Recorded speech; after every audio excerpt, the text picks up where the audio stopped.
महाराष्ट्र की राजनीति में एक बार फिर हलचल तेज हो गई है और इस बार चर्चा का केंद्र है चाचा और भतीजा।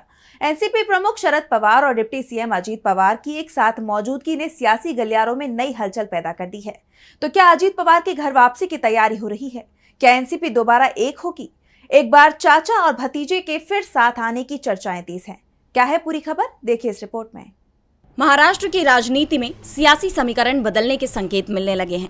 राष्ट्रवादी कांग्रेस पार्टी यानी एनसीपी-एसपी के प्रमुख शरद पवार और उप मुख्यमंत्री अजित पवार की नजदीकियां बढ़ती जा रही हैं। शरद पवार और अजित पवार एक बार फिर साथ नजर आए हैं। अजित पवार और शरद पवार सतारा में एक ही मंच पर दिखाई दिए। ये इस हफ्ते में दूसरी बार है जब चाचा भतीजे की जोड़ी सार्वजनिक रूप से एक साथ दिखाई दी। रियात एजुकेशन सोसाइटी की एक महत्वपूर्ण बैठक सतारा में आयोजित की गई। शरद पवार इस बैठक के लिए सतारा में थे और बैठक में अजित पवार भी शामिल हुए।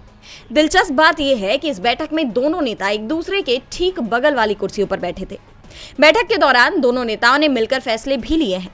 इस बैठक का एक वीडियो भी सामने आया है जो इस वक्त काफी चर्चा में है।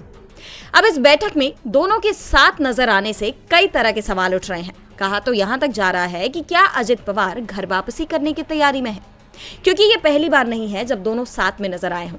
इससे पहले भी अजित पवार के बेटे की सगाई में पूरा पवार परिवार साथ में दिखाई दिया था। और हाल ही में अजित पवार ने जो बयान दिया कि वो शरद पवार को पहले भी भगवान मानते थे और अब भी मानते हैं, उनके इस बयान की काफी चर्चा हो रही है। और अब उन दोनों का साथ नजर आना एक नई सियासी सुगबुगाहट को पैदा करता है।